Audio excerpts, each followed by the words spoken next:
Tafsir Jalalain, Surah Al-Maidah, ayat 1-26. Tema besar, perjanjian dengan Allah, hukum halal haram, tata cara ibadah, dan kisah ujian Bani Israel. Ayat 1. Perintah menepati janji. Allah memulai surah ini dengan kalimat yang sangat kuat. Wahai orang-orang beriman, penuhilah akad-akad. Menurut Jalalain, akad mencakup janji kepada Allah, nazar, bait janji setia, akad jual beli, akad rumah tangga, perjanjian sosial, pesan dakwah. Ketakwaan dimulai dari komitmen. Orang beriman selalu menjaga amanah. Ayat 2, hormati syiar-syiar Allah. Jalalain menyebut tidak boleh meremehkan ibadah haji, hewan sembelihan, bulan haram, atau orang yang datang ke tanah suci. Jangan saling bermusuhan dalam ibadah. Tolong menolonglah dalam kebaikan, jangan dalam dosa. Pesan, dakwah harus lembut, bukan permusuhan. Ayat 3, hukum makanan dan kesempurnaan agama. Ayat ini mencakup daftar makanan yang diharamkan, bangkai, darah, babi, dan lainnya. Keringanan bagi yang terpaksa, dan kalimat monumental, pada hari ini aku sempurnakan untukmu agamamu. Jalalain menegaskan, Islam telah lengkap, tidak ada tambahan dan pengurangan. Pesan dakwah, agama ini sempurna, tugas kita adalah mengamalkan dan menjaganya. Ayat 4-5, hukum sembelihan dan nikah. Jalalain menjelaskan, sembelihan ahli kitab halal dimakan selama disebut nama Allah. Wanita ahli kitab halal dinikahi, tetapi dengan syarat menjaga kesucian. Nikmat Allah harus dibalas dengan syukur, bukan kedurhakaan. Pesan, Islam adalah agama yang moderat dan menghormati risalah sebelumnya. Ayat 6, wudu, tayamum, dan kesucian. Ayat ini memuat hukum, tata cara wudu, mandi janabah, tayamum sebagai keringanan. Menurut Jalalain, syariat ini menunjukkan luasnya rahmat Allah dan tidak memberatkan hamba. Pesan dakwah, kesucian adalah pintu ibadah. Allah tidak ingin mempersulitmu. Ayat 7-11, mengingat perjanjian dan bahaya khianat. Allah mengingatkan, jangan melanggar perjanjian setelah kalian diberi amanah. Allah mengetahui apapun yang kalian sembunyikan. Jangan takut kepada manusia, takutlah kepada Allah. Pesan, kejujuran dan integritas adalah identitas seorang mukmin. Ayat 12-13, janji Allah kepada Bani Israel. Allah mengambil perjanjian dari Bani Israel untuk mendirikan syalat, menunaikan zakat, beriman kepada Rasul, menolong kebenaran. Namun mereka melanggar, maka Allah mengutuk mereka. Hati mereka menjadi keras, mereka suka mengubah ucapan dari tempatnya. Pesan dakwah, siapa tidak menjaga amanah, Allah cabut hidayah dari hatinya. Ayat 14-15, kelalaian Nasrani dan penjelasan Al-Quran. Jalalain menjelaskan, kaum Nasrani melupakan sebagian ajaran yang diingatkan kepada mereka. Allah menurunkan Al-Quran untuk menjelaskan kebenaran dan membuka rahmat bagi yang mau kembali. Pesan, jauh dari kitab suci menyebabkan perpecahan. Ayat 16 menjelaskan tentang cahaya untuk orang yang mau ikut petunjuk. Allah memberi nur dan jalan yang lurus bagi setiap orang yang ridha kepada hukum Allah, mau kembali kepada wahyu. Pesan dakwah dalam ayat ini adalah petunjuk Allah itu hidup. Siapa mencarinya, Allah mudahkan hatinya. Ayat 17-18 menjelaskan tentang kesalahan akidah. Sebagian ahli kitab, Jalalain menafsirkan tentang ayat ini. Klaim bahwa Allah adalah Al-Masih adalah kekufuran. Mereka adalah hamba. Allah menguasai segala sesuatu. Bani Israel tidak boleh merasa diri anak-anak Allah.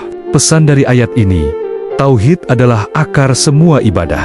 Ayat 19-26 menjelaskan tentang kisah Bani Israel dan larangan memasuki tanah suci. Ayat ini mengisahkan tentang Allah menyuruh Bani Israel memasuki tanah suci.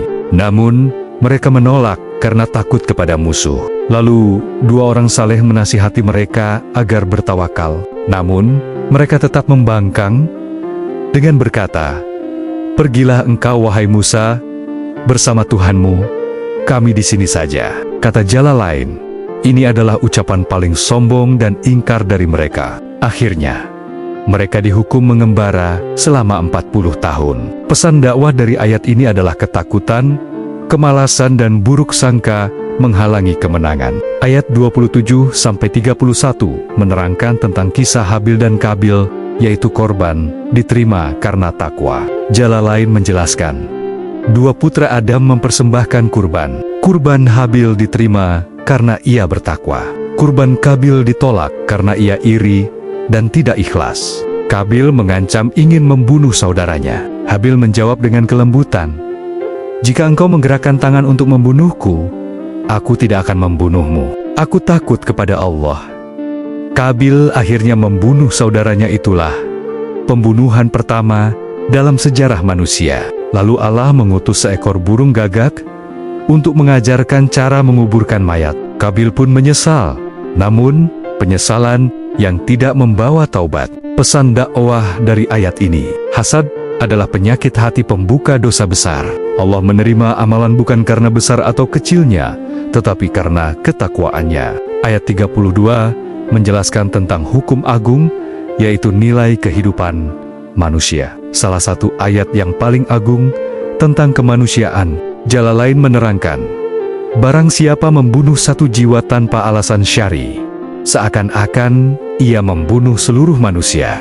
Barang siapa menyelamatkan satu jiwa, seolah ia menyelamatkan seluruh manusia. Pesan dari ayat ini adalah, Islam mengajarkan harga satu nyawa sama tingginya dengan nilai sebuah umat. Ayat 33-34 menjelaskan tentang hukuman bagi perusuh dan pembuat kerusakan atau hirabah. Ayat ini memuat hukum bagi para perampok, teroris, pembunuh di jalan, pembuat kerusakan berat.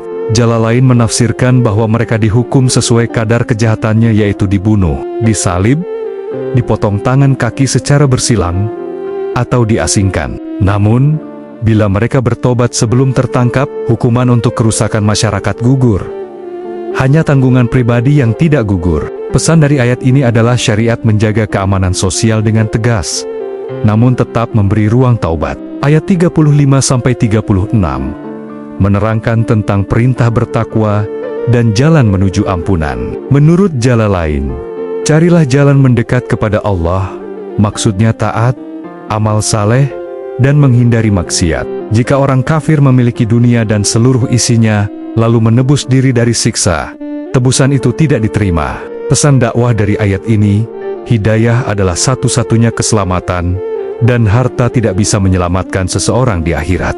Ayat 38-39 menjelaskan tentang hukum potong tangan bagi pencuri. Jalalain menafsirkan ayat ini adalah tangan kanan dipotong dari pergelangan dalam kasus pencurian yang memenuhi syarat.